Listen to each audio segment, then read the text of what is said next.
សូមជម្រាបសួរបាទខ្ញុំ Mr. Song បច្ចុប្បន្នជានាយកប្រតិបត្តិរបស់ក្រុមហ៊ុន Alpha Group Future ចាប់តាំងពីយើងទទួលបានអាជ្ញាប័ណ្ណផ្លូវការនៅឆ្នាំ2017ក្នុងនាមជាក្រុមហ៊ុនឈ្មួញជើងសារជួញដូរឧបករណ៍និស្សិត Alpha Group Future យើងខ្ញុំបានបដិញ្ញាក្នុងការធ្វើប្រតិបត្តិការអាជីវកម្មរបស់ខ្លួនគោរពទៅតាមបទបញ្ញត្តិរបស់នាយករដ្ឋមូលបត្រកម្ពុជា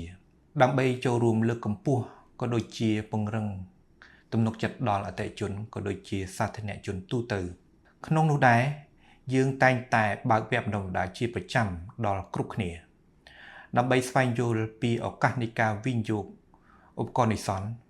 ប្រកបដោយជំនឿទំនុកចិត្តលើផ្លូវច្បាប់ក៏ដូចជានីតិវិធីនៃការជួញដូរប្រកបដោយតម្លាភាពចំពោះកិច្ចការងារសង្គមវិញខាង Alpha យើងខ្ញុំបានចូលរួមជាប្រចាំជាមួយនឹងខាងនាយករដ្ឋមូលបត្រកម្ពុជាដើម្បីចូលរួមចំណែកជួយគ្រប់គ្រងដល់ប្រជាជនកម្ពុជារបស់យើងមិនថានៅក្នុងបរិបទនៃការរីករាលដាលនៃជំងឺ COVID-19 ក៏ដូចជា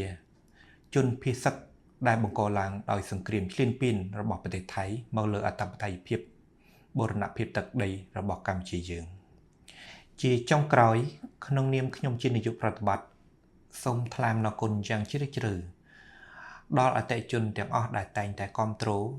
ជួញដូរផលិតផលហិរញ្ញវត្ថុអន្តរជាតិតាមរយៈក្រុមហ៊ុន Alpha Group Future យើងខ្ញុំជាច្រើនឆ្នាំកន្លងមកនេះ